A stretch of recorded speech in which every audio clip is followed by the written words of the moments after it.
लगेच त्या उपकाराची जाण असेल.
आता ज्याने जीवन दिलं देणारे कोण आहेत? देवानेही दिलं, देवानेच दिलं, पण ज्या माध्यमातून दिलेलं ते माय बाप आहे, त्यांची सेवा मला भगवान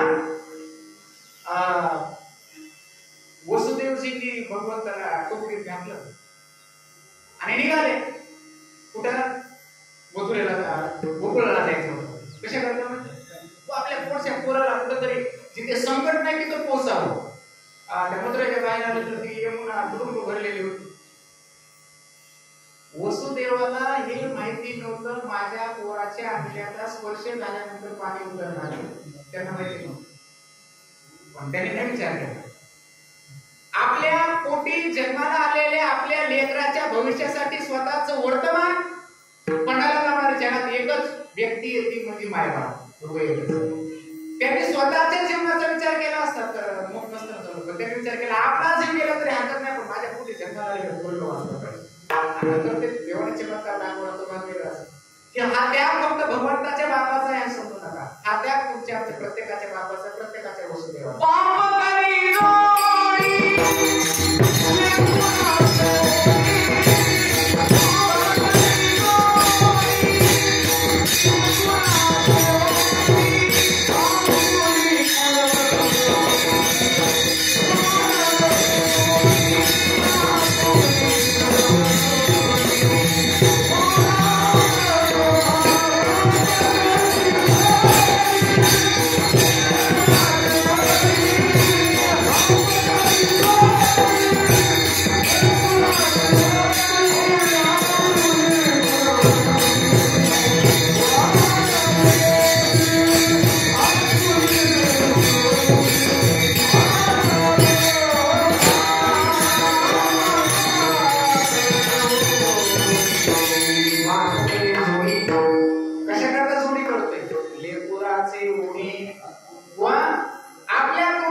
स्वतःच्या जगण्याची जीवनाची पर्वा न करता आपल्या लेकराच्या भविष्यासाठी स्वतःच्या वर्तमानाचा विचार न करणारे प्राणी म्हणजे फक्त आणि फक्त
आपल्या जीवाची उदार हे फक्त आई उल्लेख करू शकतात.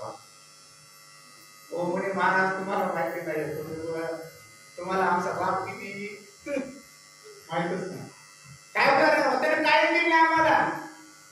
सगळं व्यवहार त्याच्या हातात. काय उदार आहे नाही सोडलं काही.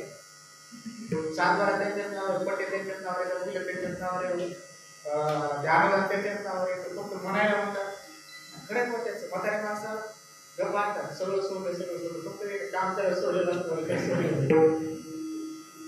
मग कशाच उदाहरण कधी समजायचं माहिती का? आपला बाप उदाहरण नाही. आपल्या बापाने आपल्यासाठी काहीच केलं नाही कधी समजायचं. ज्या दिवशी आपला बाप मेल्यानंतर जर आपल्या संपत्तीवर भूत होऊन बसला तर समजायचं आपला बाप खरंच उदाहरण होता. एकाचाही बाप मेल्यानंतर संपत्तीवर भूत होऊन बसत नाही. बापाच्या उदाहरणाचं याने त्याग केला नसता, यांनी जर त्याग करायचं ठरवलं असतं तर ही मेलेली माणसं आपल्याच मानकुटीवर भूत होऊन बसले असते. एकाला उदरी नसतं आपल्याला यांनी फुकट खाताना म्हणले असते, पण नाही ना. त्यांना माहिती होतं आपण मेल्यानंतर कुठे गेलो तरी चालेल, पण आपल्या अपत्याला त्रास झाला नाही पाहिजे. जर यांच्या अंतःकरणामध्ये खरं संसाराची आसक्ती असते, आपण कमवलेल्या संपत्तीची आसक्ती असते, तर ही माणसं मेल्यानंतर सुद्धा भूत झाली असते, तिथं बसली असती. ही माणसं जे अर्धे आपल्या घरात आज आपल्याला कुठं दिसत नाहीत, याचा अर्थ असा होतो की यांच्या अंतःकरणामध्ये त्याग आहे आणि त्यागाची परंपरा या संसारामध्ये जपलेली आहे. म्हणून पुढची पिढी आनंदाने जाते.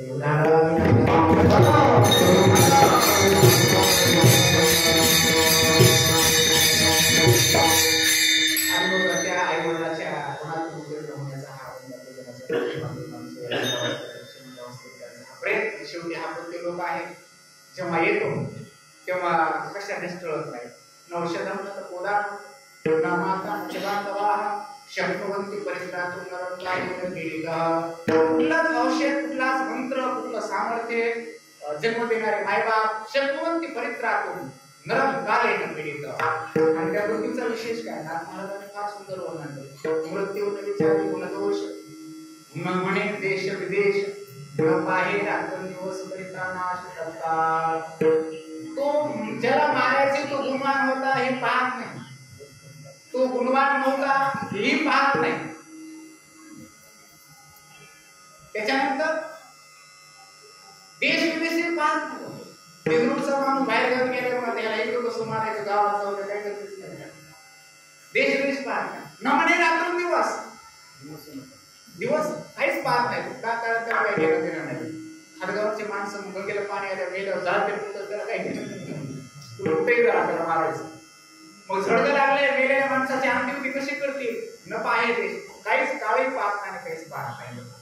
त्या प्रसंगाने नानांच्या आयुष्यामध्ये ती वेळ आली आणि त्यांना हा लोक सोडून जावं लागलं. आयुष्यामध्ये बऱ्यापैकी परमार्थ प्रेमी होते, भजन प्रेमी होते. प्रत्यक्ष भजनामध्ये टाळ घेऊन अभंग म्हटलेलं त्यांनी कदाचित फार कमी आढळलं. पण भजन करणारा सहकार्याची भूमिका फार होती.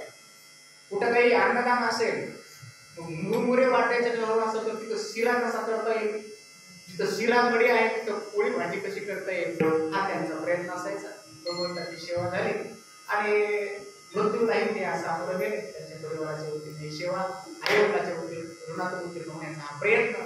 आपल्या पाठीमागे 5 प्रकारचं वृक्ष आपण सांगितलेलं आहे आणि म्हणून तर आपल्याला 5 यज्ञ सांगितले.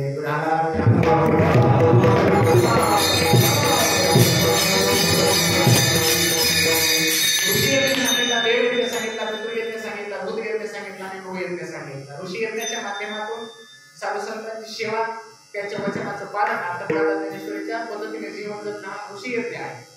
भगवंताची सेवा करणं हा देव यज्ञ आहे. आई वडिलांची सेवा करणं हा पितृ यज्ञ आहे. अतिथी देवो भव ही जी संकल्पना आहे ती भूत यज्ञामध्ये